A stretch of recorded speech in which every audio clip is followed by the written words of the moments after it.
Assalamualaikum warahmatullahi wabarakatuh. Halo teman-teman, berjumpa lagi dengan saya Nur Halimah, mahasiswa Fisika Universitas Diponegoro Semarang tahun angkatan 2018. Nah, dalam video kali ini saya akan menjelaskan mengenai metode uji kesesuaian pada pesawat gigi. Pesawat gigi terdiri dari dua jenis, yaitu pesawat gigi intraoral dan pesawat gigi ekstraoral yang terdiri dari panoramik dan cepalometrik. Adapun peralatan uji yang digunakan dalam metode uji ini ada piranha, ada surveimeter yang digunakan untuk uji kebocoran wadah tabung, ada jangka sorong, ada meteran yang digunakan untuk uji iluminasi, kolimasi, akurasi tegangan, linearitas, reprodusibilitas, dan kebocoran tabung, ada laptop yang sudah diinstal oleh program Ocean, dan ada film radiokromik yang digunakan untuk uji kolimasi berkas sinar X. Nah, dalam metode uji kesesuaian pesawat gigi intraoral ada dua parameter, yaitu kolimasi berkas sinar X dan generator dan tabung sinar X. Dalam parameter generator dan tabung sinar X ada beberapa uji, seperti uji akurasi tegangan, uji akurasi waktu, uji reprodusibilitas, uji kualitas berkas sinar X atau HVL, dan uji kebocoran wadah tabung. Adapun pada parameter uji kolimasi berkas sinar X pesawat intraoral, tujuannya untuk memastikan area berkas sinar X berada dalam area konus, untuk mengetahui kecukupan diameter atau diagonal konus, dan untuk mengukur jarak focal spot ke kulit pasien atau SSD. Metode yang digunakan untuk melakukan uji ini yang pertama itu atur posisi kaset sesuai aplikasi klinis dan ukur SID, lalu lakukan eksposi, selanjutnya ukur diameter atau diagonal citra mulut konus pada film. Nah, parameter yang kedua itu ada generator dan tabung sinar X. Yang pertama itu ada akurasi tegangan dan waktu, yang kedua ada linearitas, yang ketiga ada reprodusibilitas, dan yang keempat ada HVL, dan yang kelima ada kebocoran wadah tabung. Pada uji yang pertama, yaitu uji akurasi tegangan dan waktu, tujuannya itu untuk mengetahui kesesuaian antara tegangan dan waktu setting pada panel kontrol dengan tegangan dan waktu yang terbaca pada alat ukur. Metode yang dilakukan yaitu 1. Letakkan detektor pada meja pasien, 2. Posisikan tegak lurus menghadap tabung, 3. Letakkan detektor 1 cm dari mulut konus, dan yang keempat, pengaturan tegangan 60 atau 65 kVp, arus 10 MAS, dan waktu 0,1 sampai 0,2 sekon. Yang kedua itu ada uji linearitas. Tujuannya untuk menguji konsistensi kenaikan nilai keluaran radiasi pada variasi MA atau MAS. Metode yang digunakan yang pertama itu atur tegangan 60 atau 65 kVp, arus 10 mA, waktu 0,1 sampai 0,2 sekon, dengan MAS sama, variasi waktu MA otomatis akan bervariasi, lalu hitung koefisien linearitas. Dan yang ketiga itu ada uji reprodusibilitas. Tujuannya itu untuk mengukur konsistensi keluaran radiasi, tegangan, dan waktu dalam pengaturan generator yang tetap. Adapun metode yang dilakukan, yang pertama pengaturan posisi sama seperti uji akurasi. Kedua, data 5 kali eksposi untuk tiap kVp, miligray per miliampere, dan ms dihitung SD dan rata-rata. Adapun nilai kepadatulangan STD dengan CV yaitu kurang dari sama dengan 0,05.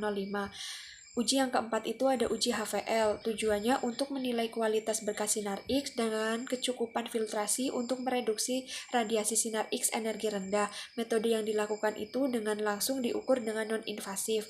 Dan uji yang kelima itu ada uji kebocoran wadah tabung. Pada pesawat intraoral, tujuannya untuk mengetahui posisi dan nilai kebocoran wadah tabung pesawat gigi. Metode yang dilakukan pada pesawat intraoral yang pertama adalah tutup rapat konus dengan PB atau timbal, SDD 1 meter, tegangan 60 atau 65 kVp, arus 5 mA, dan waktu sekitar 0,5 sekon. Lakukan eksposi dan ukur laju dosis. Perhatikan siklus beban aman pesawat. Nah, yang kedua itu ada metode uji kesesuaian pesawat gigi ekstraoral. Dalam metode uji kesesuaian ini ada dua parameter juga. Ada parameter kolimasi berkas sinar X dan ada parameter generator tabung sinar X. Pada parameter generator dan tabung sinar X ada akurasi tegangan, ada akurasi waktu, ada reprodusibilitas, ada kualitas berkas sinar X atau HVL, dan ada kebocoran wadah tabung. Pada kolimasi berkas sinar X, pesawat gigi ekstraoral itu terdiri dari dua jenis, yaitu panoramik dan cepalometrik. Pada uji kolimasi berkas sinar X pesawat gigi panoramik, tujuannya berfungsi untuk mengetahui kesesuaian dimensi berkas sinar X serta kesesuaiannya dengan penanda reseptor citra. Adapun metode yang dilakukan yaitu 1. Ukur dimensi penanda berkas sinar X pada permukaan reseptor citra, misalnya ukur jarak titik fokus ke penanda, ukur jarak titik fokus ke reseptor citra, dan ukur dimensi penanda slot. Yang kedua, ukur dimensi berkas sinar X depan slot. Yang ketiga, lakukan eksposi. Yang keempat, ukur dimensi berkas sinar X pada reseptor citra. Nah, selanjutnya kolimasi berkas sinar X pada pesawat gigi cepalometrik. Tujuannya untuk mengetahui kesesuaian dimensi berkas sinar X dengan reseptor citra. Metode yang dilakukan yang pertama, ukur jarak titik fokus ke kulit pasien atau SSD. Yang kedua, ukur jarak titik fokus ke reseptor citra. Yang ketiga, lakukan eksposi. Yang keempat, pastikan berkas sinar X berada di dalam reseptor citra. Nah, parameter yang kedua itu ada generator dan tabung sinar X yang terdiri dari uji akurasi tegangan dan waktu, uji linearitas, uji reprodusibilitas, uji HVL, dan uji kebocoran wadah tabung. Yang pertama, uji akurasi tegangan dan waktu. Tujuannya itu untuk mengetahui kesesuaian antara tegangan dan waktu setting pada panel kontrol dengan tegangan dan waktu yang terbaca pada alat ukur. Metode yang dilakukan yang pertama, letakkan detektor pada pusat berkas sinar X pada reseptor citra. Yang kedua, pastikan tabung sinar X dalam posisi horizontal sehingga berkas radiasi jatuh tegak lurus. Yang ketiga, lakukan eksposi pada 20 mAs atau waktu eksposi pada 0,02 sampai 1 sekon. Lakukan 5 kali eksposi pada variasi nilai KVP. Yang kedua itu ada uji linearitas. Tujuannya untuk menguji konsistensi kenaikan nilai keluaran radiasi pada variasi MA atau MAS. Metode yang dilakukan adalah 1. Atur tegangan 60 kVp atau 80 kVp, arus 10 mAs, waktu 0,1 sampai 0,2 sekon, dengan MAs yang sering digunakan yaitu 3 sampai 5 mA, variasi waktu, MA otomatis akan bervariasi. Uji yang ketiga ada uji reprodusibilitas. Tujuannya untuk menguji konsistensi keluaran radiasi, tegangan dan waktu dalam pengaturan generator yang tetap. Metode yang dilakukan adalah 1. Pengaturan posisi sama seperti uji akurasi.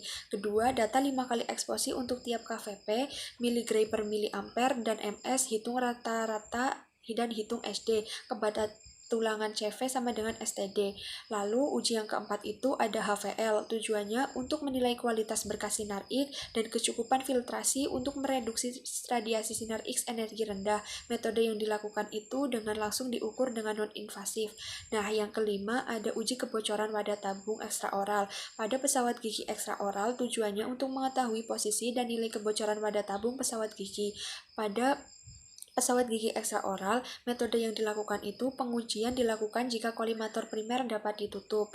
Nah, kesimpulannya, dalam metode uji kesesuaian pesawat gigi, ada beberapa parameter uji yang harus dilakukan. Yang pertama itu seperti uji iluminasi, kedua kolimasi, ketiga akurasi tegangan, keempat akurasi waktu, kelima linearitas, keenam reprodusibilitas, ketujuh kualitas berkas atau HVL, dan kedelapan itu kebocoran wadah tabung.